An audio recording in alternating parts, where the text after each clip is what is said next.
कोविड-19 महामारी के संकट को देखते हुए हमारे प्रधानमंत्री के द्वारा एक निर्णय लिया गया, पीएम केयर्स फंड की स्थापना। इस पीएम केयर्स फंड के नाम पर सरकार में सिर्फ घपलेबाजी हुआ है या सच में किसी को फ़ायदा हुआ है, इसे लेकर ज़्यादा लोग सवाल भी नहीं कर रहे हैं। और ये सही भी है, क्योंकि अगर आप सवाल करेंगे तो आपके ऊपर FIR हो सकता है, आप जेल भी जा सकते हैं। और फिर भी शांत ना हुए तो क्या पता, क्योंकि यहाँ बात 5 करोड़, 10 करोड़, 100 करोड़ या 1000 करोड़ की नहीं है, बल्कि हज़ारों करोड़ की है। और इतने रकम के लिए कोई भी कुछ भी कर सकता है, कुछ भी। पीएम केयर्स फंड को लेकर सरकार कभी कहती है कि यह निजी संस्था है, कभी कहती है सार्वजनिक संस्था है। अगर ये प्राइवेट बॉडी है तो इसके चेयरमैन हमारे प्रधानमंत्री कैसे हैं, और हमारे भारत का राष्ट्रीय प्रतीक इसमें कैसे इस्तेमाल हो रहा है। और अगर ये पब्लिक बॉडी है तो इस पर राइट टू इन्फॉर्मेशन एक्ट लागू क्यों नहीं हो सकता है। और अगर पीएम केयर्स फंड में कुछ भी छिपाने के लिए नहीं है कि फ़ंड कहाँ से आया, कब आया, कितना आया और कहाँ कितना खर्च हुआ, तो controller and auditor general of India CAG इसे ऑडिट क्यों नहीं कर सकता है। और जिस काम के लिए पीएम केयर्स फंड बनाया गया, जिस वजह से बनाया गया, उसी काम के लिए जब पहले से ही prime minister's national relief fund PMNRF मौजूद था, तो पीएम केयर्स फंड के निर्माण की आवश्यकता क्या थी। और जिनके लिए पीएम केयर्स फंड बनाया गया, जिस वजह से बनाया गया, क्या उन्हें इससे फ़ायदा हुआ। ऐसे काफ़ी सारे सवाल हैं जिनके बारे में हम लोग इस वीडियो में बात करेंगे। उसके बाद आप खुद ही सब कुछ अच्छे से समझ सकते हैं। तो सबसे पहले हम लोग बिल्कुल शुरू से शुरुआत करते हैं। 25 मार्च 2020 को पूरे भारत में लॉकडाउन लगाया गया और इसके 2 दिन बाद 27 मार्च को दी prime ministers citizen assistance and relief in emergency situation fund PM cares fund को बनाया गया। इस फंड को कोरोना वायरस या इसके जैसे भविष्य में होने वाले महामारी के खिलाफ इस्तेमाल किया जाएगा। इस फंड के चेयरमैन हैं भारत के प्रधानमंत्री नरेंद्र मोदी और इसके ट्रस्टी हैं भारत सरकार के minister of defence Rajnath Singh, minister of home affairs Amit Shah और minister of finance Nirmala Sitharaman. प्रधानमंत्री इसके एक्स ऑफिशियो चेयरमैन हैं, मतलब जो प्रधानमंत्री होंगे वही इसके चेयरमैन भी होंगे। इसके मेंबर्स भी एक्स ऑफिशियो मेंबर्स ही हैं। पीएम केयर्स फंड की स्थापना इसके कामकाज और हिसाब किताब को लेकर किसी तरह की पारदर्शिता और जवाबदेही ना होने के कारण इस पर सवाल उठाया गया।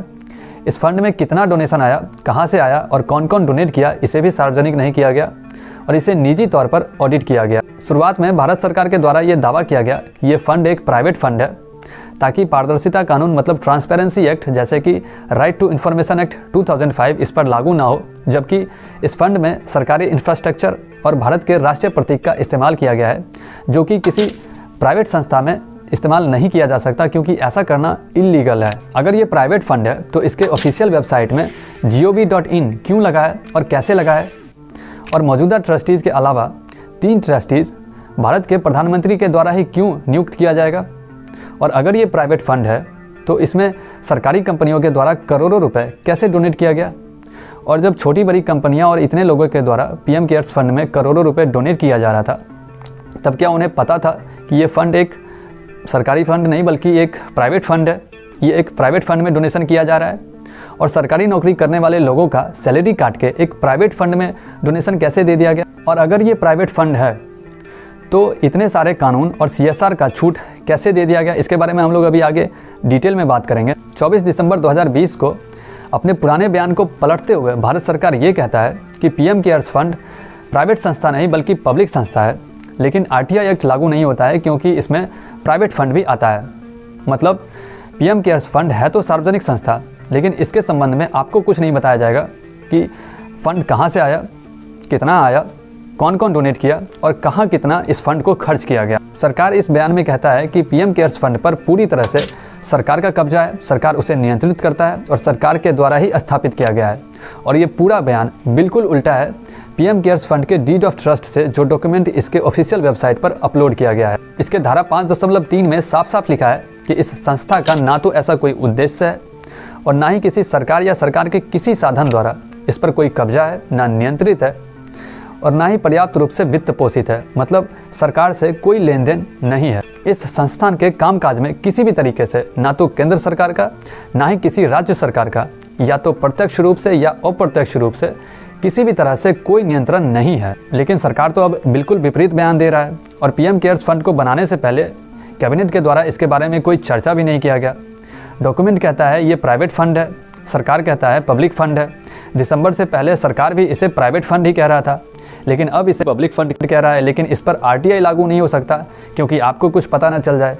अब आप खुद सोच सकते हैं कि यह प्राइवेट फंड है या पब्लिक फंड है। पिछले 15-16 सालों से किसी भी आपदा में भारत सरकार के द्वारा विदेशी सहायता नहीं लिया गया था, लेकिन पीएम केयर्स फंड में डोनेशन के लिए विदेशी सहायता को मंजूरी दे दिया गया। भारत में विदेशी योगदान और सहायता को foreign contribution regulation act 2010 FCRA के द्वारा रेगुलेट किया जाता है, लेकिन पीएम केयर्स फंड को FCRA के सभी प्रावधानों से छूट दे दिया गया। लेकिन जिस संगठन को भारत में FCRA के प्रावधान से छूट दिया जाता है उसे अनिवार्य रूप से सिर्फ और सिर्फ controller and auditor general of India CAG के द्वारा ही ऑडिट किया जाता है। लेकिन पीएम केयर्स फंड को CAG के द्वारा ऑडिट नहीं किया जा रहा है, बल्कि किसी प्राइवेट पार्टी से ऑडिट किया जा रहा है। पीएम केयर्स फंड के स्थापना के दिन ये कहा गया कि ये एक पब्लिक संस्था है और उसके अगले ही दिन मिनिस्ट्री ऑफ कॉर्पोरेट अफेयर्स के द्वारा घोषणा किया गया कि इस फंड में दिया जाने वाला donations corporate social responsibility CSR योगदान के लिए एलिजिबल होगा, जिससे कंपनीज़ को डोनेशन के नाम पर टैक्स से छुटकारा मिल गया। इससे पहले हम लोग ये समझ लेते हैं कि ये CSR होता क्या है। कंपनीज एक्ट की धारा 135 में बड़ी कंपनियों के लिए कॉर्पोरेट सोशल रिस्पॉन्सिबिलिटी CSR योगदान के बारे में बताया गया है।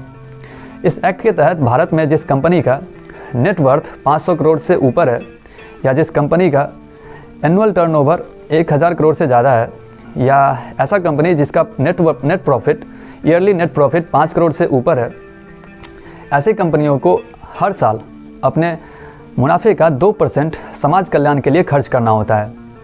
इसी को हम आमतौर पर CSR कॉर्पोरेट सोशल रिस्पॉन्सिबिलिटी कहते हैं। मार्च 2020 में मिनिस्ट्री ऑफ होम अफेयर्स घोषणा करता है कि डोनेशन को CSR के हिस्से के रूप में ही गिना जाएगा। कंपनीज एक्ट 2013 के तहत CSR छूट तभी दिया जाता है जब फंड सरकार के द्वारा सामाजिक आर्थिक विकास या राहत कार्य के लिए स्थापित किया गया हो। लेकिन पीएम केयर्स फंड से संबंधित सूचना देने से सरकार इनकार कर देता है, ये कहते हुए कि ये एक पब्लिक संस्था नहीं है। इसके डॉक्यूमेंट से भी यही पता चलता है कि ये एक पब्लिक संस्था नहीं है और इस वजह से इस फंड के डोनेशन को CSR छूट नहीं दिया जा सकता है। ऐसे इलीगल काम को लीगल बनाने के लिए कंपनीज एक्ट 2013 का ही संशोधन कर दिया गया।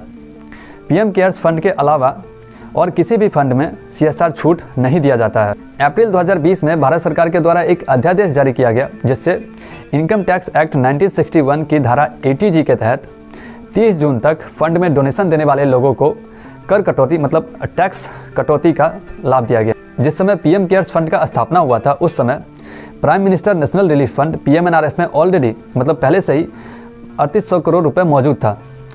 टैक्स बेनिफिट और विदेशी योगदान, ये दोनों विशेषताएं पीएम केयर्स फंड में भी है और PMNRF में भी। लेकिन PMNRF में ट्रांसपेरेंसी है, मतलब पारदर्शिता है, आप जो चाहे पता कर सकते हैं, और ये विशेषता पीएम केयर्स फंड में नहीं है, आप कुछ भी पता नहीं कर सकते हैं। टाइम्स ऑफ इंडिया के एक रिपोर्ट से पता चलता है कि 19 मई 2020 तक पीएम केयर्स फंड में लगभग 10,600 करोड़ का डोनेशन आया, लेकिन इसके एक्चुअल अमाउंट का खुलासा अभी तक सरकार के द्वारा नहीं किया गया है। इसमें काफ़ी सारे सेलिब्रिटीज़ और कंपनीज़ के द्वारा भी डोनेशन दिया गया। फॉरेन डोनेशन भी आया, जैसे रशियन आर्म फर्म से, और चाइनीज़ कंपनीज़ के द्वारा भी डोनेशन लिया गया, जैसे TikTok, Xiaomi, Huawei। Indian express के एक रिपोर्ट से पता चलता है कि पब्लिक सेक्टर यूनिट से CSR के तहत 2400 करोड़ रुपए डोनेट किया गया। इसके अलावा 155 करोड़ कर्मचारियों के सैलरीज से। ऐसे काफ़ी सारे डोनेशंस पीएम केयर्स फंड में किया गया। 18 दिसंबर के एक रिपोर्ट से ये पता चलता है कि हमारे मिलिट्री के द्वारा भी 203 करोड़ रुपए डोनेट किया गया है। अब कुछ लोग ये सोच रहे होंगे कि सरकार जो भी करे, लेकिन जिन लोगों के लिए पीएम केयर्स फंड बनाया गया उन लोगों को फ़ायदा तो हुआ ना। तो अब हम लोग ये भी देख लेते हैं कि किसे फ़ायदा हुआ, कब फ़ायदा हुआ, कहाँ फ़ायदा हुआ, कैसे फ़ायदा हुआ, कितना फ़ायदा हुआ और क्या फ़ायदा हुआ। सबसे पहले 13 मई 2020 को घोषणा किया गया कि 50,000 मेड इन इंडिया वेंटिलेटर्स के लिए 3100 करोड़ रुपए खर्च किया जाएगा। इसके अलावा 1000 करोड़ प्रवासी मजदूर के समस्याओं को समाधान करने के लिए उपयोग किया जाएगा और 100 करोड़ कोविड-19 के वैक्सीन बनाने के लिए उपयोग किया जाएगा। अगस्त 2020 में RTI के तहत एक पिटीशन फाइल किया गया, ये जानने के लिए कि प्रवासी मजदूरों के लिए अभी तक कितना फंड इस्तेमाल किया गया है। तो मिनिस्ट्री ऑफ लेबर के द्वारा ये याचिका खारिज कर दिया गया, ये कहते हुए कि ये फंड एक पब्लिक अथॉरिटी नहीं है। इसी तरह का एक याचिका चीफ लेबर कमिश्नर के साथ दायर किया गया, जिसके जवाब में ये आया कि अभी तक कोई भी फंड प्रवासी मजदूरों के लिए इस्तेमाल नहीं किया गया है। 24 जनवरी 2020 को 50,000 में से 2,923 वेंटिलेटर्स बन के हॉस्पिटल में भेजा गया। इन मशीन्स को, इन वेंटिलेटर्स को जांच परख करने के लिए सरकार के द्वारा नियुक्त किए गए 2 कमेटी पीएम केयर्स फंड से बन रहे वेंटिलेटर्स को लेकर चिंता जताते हैं, क्योंकि इन वेंटिलेटर्स को मेडिकल स्टार्टअप से खरीदा गया था और कोविड-19 के मरीज को जितना ऑक्सीजन चाहिए था, ये वेंटिलेटर्स उतना पूरा नहीं कर पा रहा था। ज्योति सीएनसी ऑटोमेशन और आंध्र प्रदेश मेडटेक जोन को पीएम केयर्स फंड से 22 करोड़ 50 लाख रुपए दिया गया वेंटिलेटर्स बनाने के लिए, जिनका वेंटिलेटर्स टेक्निकल कमेटी के सामने ट्रायल्स में ही फेल हो गया। सितंबर 2020 में ट्रिवेस्ट्रन हेल्थ केयर को पीएम केयर्स फंड से 373 करोड़ रुपए दिया गया 10,000 वेंटिलेटर्स बनाने के लिए, जबकि उससे पहले वो लोग कभी वेंटिलेटर्स बनाए भी नहीं थे।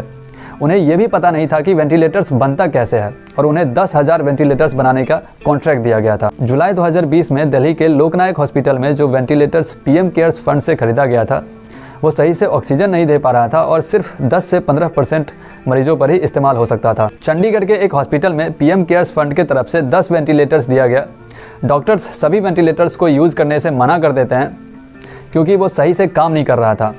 ऐसे कई सारे केसेस काफ़ी जगह पर देखने को मिला है। 16 जुलाई 2020 को बीजेपी के नेता Prabhakar Shinde municipal commissioner of Mumbai को लीगल एक्शन लेने के लिए कहते हैं उन लोगों के खिलाफ जो पीएम केयर्स फंड से खरीदे गए वेंटिलेटर्स को इस्तेमाल करने से मना कर रहे थे। पीएम केयर्स फंड को लेकर सुप्रीम कोर्ट और अलग अलग हाई कोर्ट में कई सारा PIL फाइल किया गया। ज़्यादातर PIL खारिज कर दिया गया और कुछ केसेस अभी भी चल रहा है। पीएम केयर्स फंड को लेकर बताने के लिए बहुत कुछ है। अगर आप चाहते हैं कि मैं इसे डिटेल में कवर करूं तो आप नीचे बता सकते हैं। खैर, यही पार्टी जो इस वक्त सत्ता में है, जो इसका समर्थन कर रहा है, यही जब कभी ओपोजिशन पार्टी बनेगा तब इसके खिलाफ आवाज़ उठाएगा, क्योंकि इन्हें भी पता है कि इसके जो रूल्स एंड रेगुलेशंस हैं, जो डीड ऑफ ट्रस्ट है, वो प्योर करप्शन को लीगलाइज करता है। यहाँ बात पार्टी या सत्ता की नहीं है बल्कि जनता की है। यहाँ ऐसा नहीं है कि एक पार्टी करप्शन करेगी और दूसरी नहीं करेगी। जो आएगी सभी करेगी और जितना चाहे उतना करेगी और आपको पता तक नहीं चलेगा। और अगर आप ये सोच रहे हैं कि इससे हमें क्या फ़र्क पड़ेगा, हमें तो कोई फ़र्क नहीं पड़ेगा, अगर आप ऐसा सोचते हैं तो इंतज़ार करिए। कभी कभी इंतज़ार का फल मीठा ही नहीं बल्कि इतना कड़वा होता है, इतना कड़वा होता है कि मीठा कोई स्वाद होता है, ये भी भूल जाएंगे आप। खैर, हमें पता है इस वीडियो पर लाइक से ज़्यादा डिसलाइक आने वाला है, लेकिन फिर भी अगर सही है तो मैं उसे सही बताऊंगा और अगर गलत है तो मैं उसके खिलाफ आवाज़ उठाऊंगा। और शायद आपको भी यही करना चाहिए।